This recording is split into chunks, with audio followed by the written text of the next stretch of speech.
আমরা অনেকেই মনে করি যে ইরান মুসলিম রাষ্ট্র, ইসরায়েলকে মারতেছে, আমরা ইরানকে সাপোর্ট করি।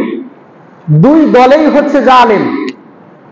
ইরানও জালিম, তারা সিরিয়া, লেবানন এবং আরো অন্যান্য জায়গার সুন্নি মুসলিমদেরকে তারা কচুকাটা করেছে, তারা তাদেরকে জবাই করেছে, তারা তাদেরকে হত্যা করেছে। এরাও হচ্ছে জালিম। ইরানও জালিম, ইসরায়েলও জালিম। তবে হ্যাঁ, বর্তমান সময়ে এই ইসরায়েল ফিলিস্তিনি এবং গাজার মুসলমানদের উপরে যে বর্বরচিত হামলা এবং নির্যাতন করছে, এগুলো আমরা সামনে দেখতেছি। যার কারণে আমাদের মনে হয় যে ইরান যে ইসরায়েলের উপর আক্রমণ করতেছে, আলহামদুলিল্লাহ ভালো, আমরা এটিকে সাপোর্ট করি। কখনো কখনো আল্লাহ পাক রব্বুল আলামিন এক জালিমের মাধ্যমে আরেক জালিমকে ধ্বংস করে দেয়। ইরানও জালিম, ইসরায়েলও জালিম, এক জালিমের মাধ্যমে আরেক জালিমকে ধ্বংস করে দেয়।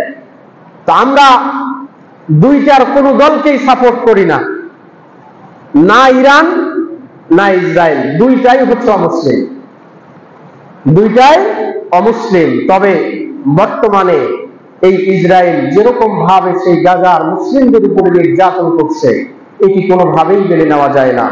আজকে যদি বিশ্ব মুসলিম যদি জাগ্রত হতো, তাহলে কোনোভাবেই এই হামলা এই বাইতুল মুকাদ্দাসের মাটিতে এবং ফিলিস্তিনের মাটিতে এবং গাজার মুসলিমদের উপরে এরকম নির্যাতন কখনোই হতো না। প্রতিদিন অসংখ্য মানুষকে তারা হত্যা করছে। তাদের কাছে শিশু, বৃদ্ধ, বৃদ্ধা, যুবক, এগুলো কোনো কিছুই তারা দেখে না। শুধুমাত্র গাজায় যারা জন্মগ্রহণ করেছে, ফিলিস্তিনে যারা জন্মগ্রহণ করেছে, তাদের উপরে হামলা চালানোই হলো। প্রিয় উপস্থিতি, অত্যন্ত দুঃখজনক সংবাদ গতকালকেই যেটি দেখলাম, বাইতুল মুকাদ্দাস চত্বর, বাইতুল মুকাদ্দাসের যেই প্রাঙ্গণ, যেই আঙিনা, এটিকে ইসরায়েলি বাহিনী দখল করে নিয়েছে। মুসলমানদের কিবলা, মুসলমানদের দ্বিতীয় কিবলা বাইতুল মুকাদ্দাসের আঙ্গিনা, বাইতুল মুকাদ্দাসের চত্বর তারা দখল করে নিয়েছে। মুসলিমরা নাকে তেল দিয়ে ঘুমাচ্ছে। সেই দুবাই বলেন, সেই আরব বিশ্ব বলেন, যত মুসলিম সম্প্রদায় আছে, আজকে যদি তারা হুঙ্কার দিত, 57টা মুসলিম রাষ্ট্র, তারা আজকে খেলতামাশায় মত্ত, তারা আনন্দ এবং ফুর্তিতে মত্ত। মুসলমানদের কেবলা দখল হয়ে যায়, অথচ তারা শুধুমাত্র একটি নিন্দা বিবৃতি দিয়ে তারা ঘুমিয়ে যায়, তারা ঘুমিয়ে যায়। মনে হয় যে এতটুকুই তাদের দায়িত্ব। আল্লাহ আমাদের সকলকেই বুঝার তৌফিক দান করুন, আল্লাহুম্মা আমিন। প্রিয় উপস্থিতি, বলতেছিলাম যে এই মুআবিয়া রাদিয়াল্লাহু তাআলা আনহুর জন্য আল্লাহ রাসূল সাল্লাল্লাহু আলাইহি ওয়াসাল্লাম দোয়া করেছিলেন। তাহলে বোঝা যায় আল্লাহ রাসূল মাঝে মাঝেই সাহাবায়ে কেরামদের জন্য তিনি দোয়া করতেন, আর যার জন্যই তিনি দোয়া করতেন তার জীবনটা ধন্য হয়ে যেত। নবীজি দোয়া করেছেন হযরতে সাদ রাদিয়াল্লাহু তাআলা আনহুর জন্য উহুদের প্রান্তরে।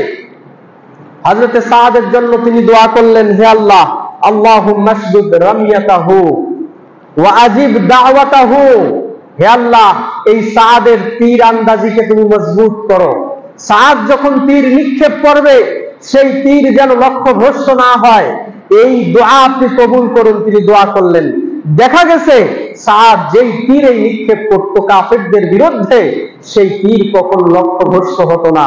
ওয়া আজিব দাওয়াতাহু, আপনি তাকে মুস্তাজাবুদ দাওয়া, আপনি তার দোয়াগুলোকে কবুল করবেন। অর্থাৎ সে যেই দোয়াই করবে, সেই দোয়াই আপনি কবুল করবেন। পরবর্তীতে দেখা গেছে হযরতে সাদ যেই দোয়াই করতো আল্লাহর দরবারে, আল্লাহ পাক রব্বুল আলামিন সেই দোয়াকে কবুল করে নিতেন। তাহলে রাসূল দোয়া করতেন, যার জন্যই দোয়া করতেন সেই দোয়াটি কবুল হয়ে যেত। হযরতে আনাস রাদিয়াল্লাহু তাআলা আনহু, ছোট্ট বালক, হযরতে আনাসের মা উম্মু সুলাইম রাদিয়াল্লাহু তাআলা আনহু ছোট বাচ্চাকে নিয়ে মদিনায় রাসূলের কাছে গেলেন। ইয়া রাসূলুল্লাহ, এই আনাস হচ্ছে আপনার ছোট্ট খাদেম, আপনি তার মাধ্যমে সেবা নেবেন, আপনি তার মাধ্যমে খেদমত নেবেন। এই আনাসকে আমি রেখে গেলাম আপনার কাছে, এই আনাসের জন্য আপনি দোয়া করুন। হযরত আনাসের জন্য তিনি দোয়া করে দিলেন, আল্লাহুম্মা কসির মালাহু ওয়া ওয়ালাদাহু, হে আল্লাহ এই আনাসের সম্পদের মধ্যে আপনি বরকত দান করেন এবং তার সন্তান সন্ততির মধ্যেও বরকত দান করেন। রাসূল দোয়া করে দিলেন। হযরত আনাস নিজে বলছেন, রাসূল আমার জন্য সম্পদ বৃদ্ধির দোয়া করেছেন, আল্লাহ পাক রব্বুল আলামিন দোয়া করেছেন, আজকে আমি অনেক সম্পত্তির মালিক। হযরত আনাস নিজে বলেন, আল্লাহ আমার সন্তানের জন্য, আল্লাহ রাসূল আমার সন্তানাদিদের জন্য দোয়া করেছেন, আজকে আমি আমার জীবদ্দশায় আমি আমার সন্তান সন্ততি নাতি পুতির সংখ্যা হচ্ছে 125 জন। 125 জন, এত সন্তান সন্ততি আল্লাহ তাআলা বরকত দান করেছেন, সম্পদের মধ্যেও বরকত তিনি দান করেছেন। তাহলে রাসূলের দোয়া এটি গুরুত্বপূর্ণ। রাসূল যেই দোয়া করবেন সেই দোয়া আপনি পেয়ে যাবেন। সাহাবায়ে কেরাম যেই দোয়া সাহাবায়ে কেরামদের জন্য তিনি করেছেন, সেই দোয়া আল্লাহ কবুল করে নিয়েছেন। প্রিয় উপস্থিতি, ইসলামের প্রথম সম্মুখ যুদ্ধ জঙ্গে বদর, 2য় হিজরি 17 রমাদান যে যুদ্ধ সংগঠিত হয়েছিল, বদরের যুদ্ধ। এই বদরের যুদ্ধের প্রাক্কালে মুসলমানদের অবস্থা ছিল খুবই ভয়াবহ। মুসলমানদের প্রস্তুতি এবং কাফের মুশরিকদের প্রস্তুতির মধ্যে আকাশ জমিনের ব্যবধান ছিল। মুসলমানদের সৈন্যবাহিনী, মুসলমানদের অস্ত্র, মুসলমানদের প্রস্তুতি এগুলো খুব সীমিত আকারে ছিল। কাফেরদের প্রস্তুতি ছিল অন্যরকম।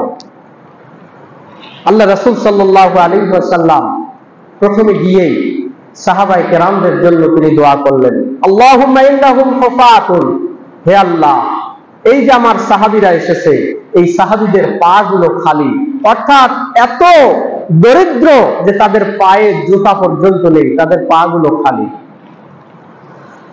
ফাহমিলহুম, আপনি তাদেরকে বাহনের ব্যবস্থা করে দেন। তারা বাহনে করে আসার মতো তাদের বাহন নেই, সেই বাহনের ব্যবস্থা করে দেন।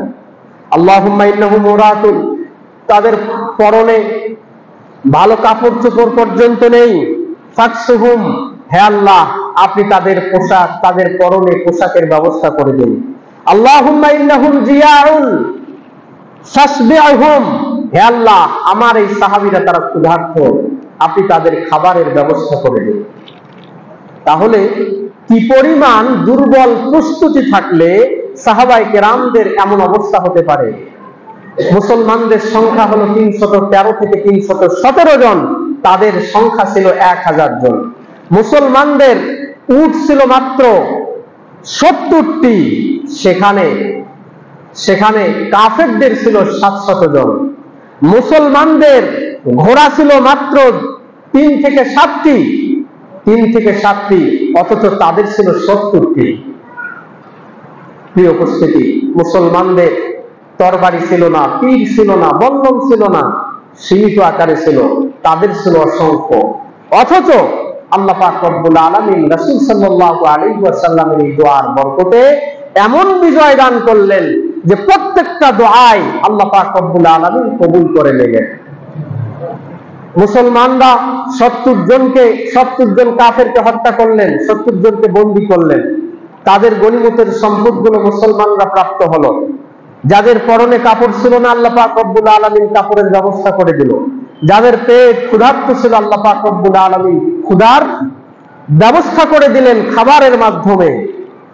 এক কথায় আল্লাহ পাক রব্বুল আলামিন রাসূল সাল্লাল্লাহু আলাইহি ওয়াসাল্লামের দোয়া পুঙ্খানুপুঙ্খানুভাবে তিনি কবুল করেছিলেন। তাহলে রাসূলের দোয়া কি পরিমাণ গুরুত্বপূর্ণ হলে আল্লাহ পাক রব্বুল আলামিন প্রত্যেকটি দোয়াই কবুল করতে পারেন। সুতরাং আপনার আমার জীবনেও এই রাসূল সাল্লাল্লাহু আলাইহি ওয়াসাল্লামের দোয়া অত্যন্ত গুরুত্বপূর্ণ।